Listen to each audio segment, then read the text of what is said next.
ఒకప్పుడు ఆ లోక్సభ నియోజకవర్గం కాంగ్రెస్ పార్టీకి కంచుకోట. ఆ స్థానానికి జరిగిన ఎన్నికల్లో దాదాపు 8 సార్లు హస్తం పార్టీదే హవా. ఉమ్మడి ఏపీ రాజకీయాల్లో సీనియర్లుగా ఉన్న ఎంతో మంది ఇక్కడి నుంచి ఎంపీలుగా ప్రాతినిధ్యం వహించారు. దాంతో ఈ లోక్సభ స్థానానికి చాలా ప్రాధాన్యత సంతరించుకుంది. వశిష్ఠ గోదావరి నదీ ఒడ్డున ఉన్న నరసాపురం లోక్సభ నియోజకవర్గం కోస్తా అందాలకు అద్దం పడుతోంది.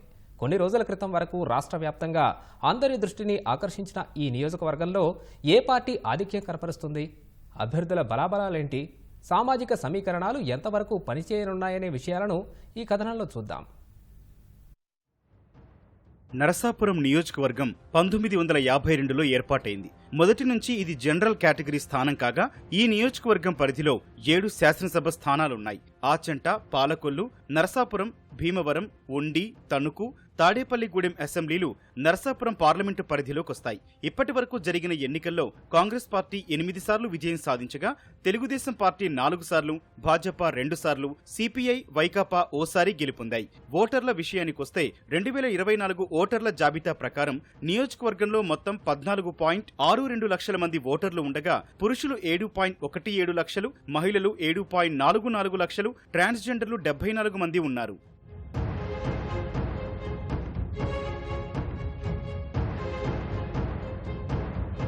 నరసాపురం పార్లమెంటు నియోజకవర్గం రాష్ట్ర వ్యాప్తంగా చర్చనీయాంశంగా మారింది. ఇందుకు కారణం 2019 ఎన్నికల్లో తెలుగుదేశం అభ్యర్థి శివరామరాజుపై అప్పటి వైకాపా అభ్యర్థిగా రఘురామకృష్ణరాజు 32,676 ఓట్ల మెజార్టీతో విజయం సాధించారు.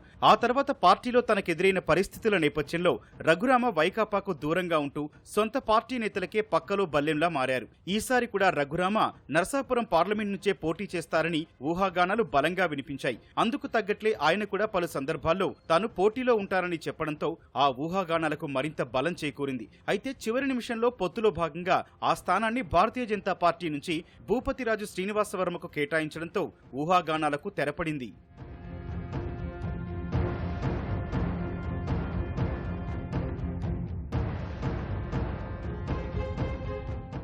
భీమవరానికి చెందిన శ్రీనివాసవర్మ ఎంతో కాలం నుంచి పార్టీలో ఉంటూ భాజపా వర్మగా గుర్తింపు పొందారు. పార్టీలో వివిధ స్థాయిల్లో పనిచేసిన ఆయన 2009 సార్వత్రిక ఎన్నికల్లో భాజపా నరసాపురం ఎంపీ అభ్యర్థిగా పోటీ చేసి ఓటమి పాలయ్యారు. ఇప్పుడు కూటమి అభ్యర్థిగా బరిలో నిలిచారు. మరోవైపు వైకాపా అభ్యర్థిగా బీసీ సామాజిక వర్గానికి చెందిన గూడూరి ఉమాబాల పోటీ చేస్తున్నారు. వృత్తిపరంగా న్యాయవాది అయిన ఆమె ఎప్పటినుంచో క్రియాశీల రాజకీయాల్లో ఉన్నా తొలిసారి ఎన్నికల్లో పోటీ చేస్తున్నారు.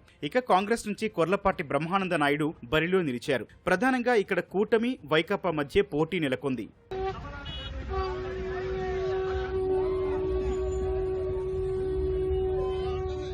నరసాపురం నియోజకవర్గంలో గత ఎన్నికల్లో గెలిచిన ముదునూరి ప్రసాదరాజు సిట్టింగ్ ఎమ్మెల్యేగా ఉన్నారు. క్షత్రియ సామాజిక వర్గానికి చెందిన ప్రసాదరాజుపై నియోజకవర్గంలో అవినీతి ఆరోపణలు బలంగా వినిపిస్తున్నాయి. హామీలు నెరవేర్చలేకపోయారనే అసంతృప్తి ఇక్కడి ప్రజల్లో ఎక్కువగా ఉంది. ముఖ్యమంత్రి జగన్ దాదాపు 3,300 కోట్ల రూపాయలను నియోజకవర్గ అభివృద్ధికి కేటాయించినా ఎక్కడా అభివృద్ధి ఛాయలు కనిపించవు. 2019లో ఇక్కడ జనసేన నుంచి పోటీ చేసిన బొమ్మిడి నాయకర్ స్వల్ప తేడాతో ఓటమి పాలై 2వ స్థానంలో నిలిచారు. కాపుల ప్రాబల్యం ఎక్కువగా ఉండే ఈ నియోజకవర్గంలో ఈసారి వారు కూటమి వైపు చూస్తున్నారు. మరోవైపు జనసేన అభ్యర్థి నాయకర్ మత్స్యకార సామాజిక వర్గానికి చెందిన వారు కాగా కాపుల తర్వాత 2వ అతిపెద్ద వర్గంగా 33,000 మంది బీసీ ఓటర్లు ఉన్నారు. క్షత్రియ, వైశ్య, బ్రాహ్మణ, తూర్పు కాపు, రజక, నాయి బ్రాహ్మణ ఇలా అన్ని వర్గాల వారు ఉన్న కాపుల మద్దతు ఎటు ఉంటే విజయం వారినే వరిస్తుందనే నానుడి ఇక్కడ వినిపిస్తోంది. ఈసారి తెలుగుదేశం, జనసేన, భాజపా కలిసి వస్తున్న నేపథ్యంలో కూటమి నుంచి వైకాపాకు ఇక్కడ గట్టి పోటీ ఎదురవుతోంది.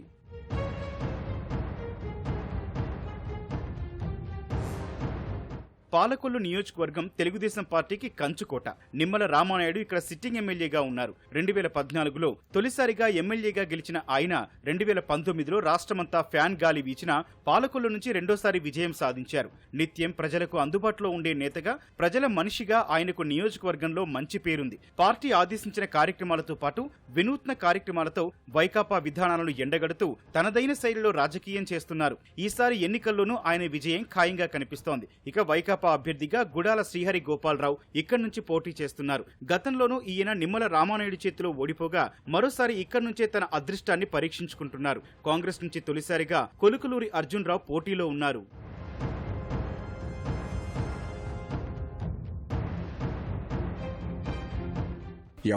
ప్రజలు ఎవరైతే ఉన్నారో నన్ను ప్రజాప్రతినిధిగా ఎన్నుకున్నప్పుడు ఖచ్చితంగా వాడికి సేవకుడిగా ఒక దాసుడిగా నేను పనిచేయాలనే ఆలోచనతోటే ఆ రోజు నుంచి ఈ రోజు పనిచేస్తున్నాను. అందుకే 2014లో ఆ రోజు త్రిముఖ పోటీలో నేను గెలిచిన రోజుని 2019లో కూడా అందుకే త్రిముఖ పోటీ ఉన్నప్పటికి కూడా ఆ రకంగా పనిచేయడం వల్ల ప్రజలందరూ కూడా రాష్ట్రం అంతా ఫ్యాన్ గాలి వీచిన 18,000 ఓట్ల మెజార్టీతో గెలిపించారు. అంటే అదే కారణం.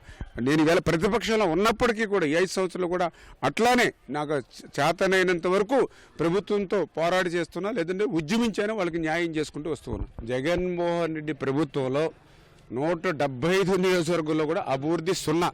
నరసాపురం పార్లమెంటు పరిధిలోని భీమవరం నియోజకవర్గానికి ప్రత్యేక స్థానం ఉంది. 2019లో పవన్ కళ్యాణ్ ఇక్కడ పోటీ చేసి ఓడిపోయారు. వైకాపా నుంచి పోటీ చేసిన గ్రంథి శ్రీనివాస్ సిట్టింగ్ ఎమ్మెల్యేగా ఉన్నారు. భీమవరం బరి నుంచే మరోసారి పవన్ పోటీ చేస్తారని చివరి నిమిషం వరకు వార్తలు వినిపించినా ఆయన పిఠాపురం నుంచి బరిలో నిలిచారు. ఆయన స్థానంలో ఇటీవల జనసేనలో చేరిన పులపర్తి రామాంజనేయులు కూటమి అభ్యర్థిగా బరిలో నిలిచారు. గతంలో ఈయన తెలుగుదేశం పార్టీ నుంచి ఎమ్మెల్యేగా పోటీ చేసి విజయం సాధించారు. ఆ తర్వాత కొంతకాలం పార్టీకి దూరంగా ఉండి ఇటీవల జనసేనలో చేరారు. నియోజకవర్గంలో అభివృద్ధి జరగకపోవడం, సాక్షాత్తు సీఎం జగన్ పలుమార్లు హామీలిచ్చినా అవి అమలుకు నోచుకోకపోవడంతో ప్రజల్లో వైకాపా పైన, గ్రంథి శ్రీనివాస్ పైన గట్టి వ్యతిరేకత ఉంది. ఇక కాంగ్రెస్ నుంచి అంకెం రాము తొలిసారిగా భీమవరం స్థానం నుంచి పోటీ చేస్తున్నారు.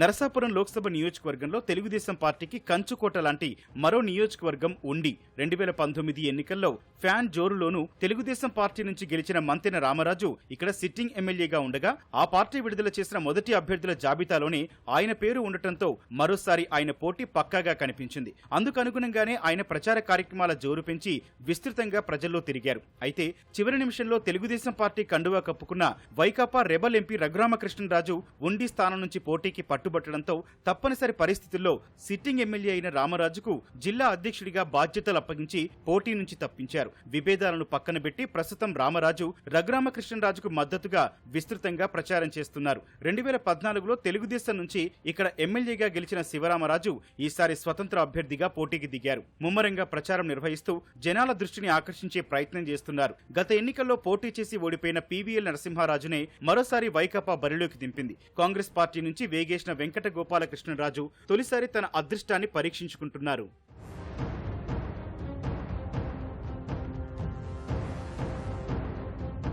చట్టసభల్లో ఉండాలి కాబట్టి సో నన్ను ఢిల్లీలో లేకుండా చేశాడు జగన్మోహన్ రెడ్డి. సో అందుకని ఇంకెక్కడే ప్రత్యక్షంగా అతను ఎదురుకుండానే ఉండాలని చెప్పి నిర్ణయం తీసుకుని అసెంబ్లీకి పోటీ చేయడం. ఉండి నియోజకవర్గ సమస్యల్ని ఒక పాంఫ్లెట్ వేసి అది అందరికీ కూడా డిస్ట్రిబ్యూషన్ చేయడం కూడా జరిగింది. విద్యాశ్రమం నుంచి వాటర్ లైన్ ఇదివరకు క్లియర్ అయిందనే కమిషన్ల కకృతి కోసం టెండర్లు బయటికి రాలా. సో రోడ్లు అనేది నెక్స్ట్ ప్రయారిటీ. ఓవర్ నైట్ అభివృద్ధి రాదు కాబట్టి కొంచెం సమయం పడుతుంది. కేంద్రంలో ఉన్న పెద్దలతో నాకున్న సంబంధాలతో ఒక 6 నెలల్లో సంవత్సరంలో అయ్యేది నేను ఒక 2-3 నెలలు ఎర్లీగా కొంచెం ఫైల్ మూవ్మెంట్ చేయించుకోగలను. ఎక్కడైనా వర్క్ జరిగిందంటే ఎంపీ రఘురామకృష్ణరాజు గారి యొక్క ఫండ్స్ కొన్ని గ్రామాల్లో చేయడం జరిగింది.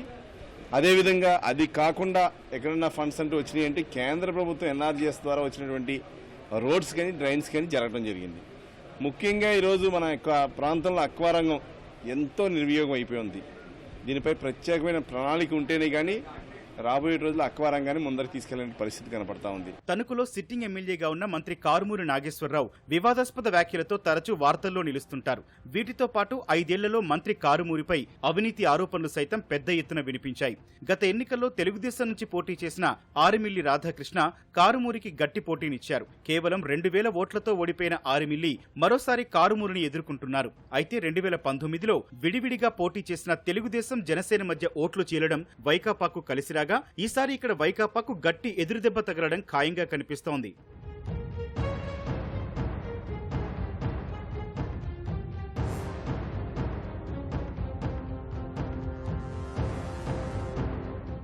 ఆచంట నియోజకవర్గంలో మాజీ మంత్రి చెరుకువాడ శ్రీరంగనాథరాజు సిట్టింగ్ ఎమ్మెల్యేగా ఉన్నారు. సీనియర్ నేత మాజీ మంత్రి పితాని సత్యనారాయణపై గత ఎన్నికల్లో రంగనాథరాజు విజయం సాధించారు. జనాలకు అందుబాటులో ఉన్న నియోజకవర్గంలో పెద్దగా అభివృద్ధి జరగకపోవడంతో ఎమ్మెల్యేపై ప్రజల్లో వ్యతిరేకత ఉంది. గతంలో తెలుగుదేశం జనసేన విడివిడిగా పోటీ చేయగా ప్రస్తుతం తెలుగుదేశం బలం పుంజుకుంది. దానికి తోడు జనసేన కలవడం, ఇక్కడ కాపు సామాజిక వర్గానికి చెందిన ఓటర్లు ఎక్కువగా ఉండటం కూటమికి కలిసి వచ్చే అంశంగా చెప్పొచ్చు. పితాని సత్యనారాయణ కూటమి తరపున పోటీ చేయడంతో ఈసారి వైకాపాకు కష్టమనే చెప్పాలి. వైకాపా 5 ఏళ్ల ఏలుబడిలో ఎక్కువగా వార్తల్లో వినిపించిన పేరు తాడేపల్లిగూడెం. ఇందుకు ప్రధాన కారణం ఇక్కడ సిట్టింగ్ ఎమ్మెల్యేగా ఉన్న కొట్టు సత్యనారాయణపై అవినీతి ఆరోపణలు పెద్ద ఎత్తున రావడమే. కాపు సామాజిక వర్గ ఓటర్లు ఎక్కువగా ఉన్న నియోజకవర్గాల్లో ఇది ఒకటి.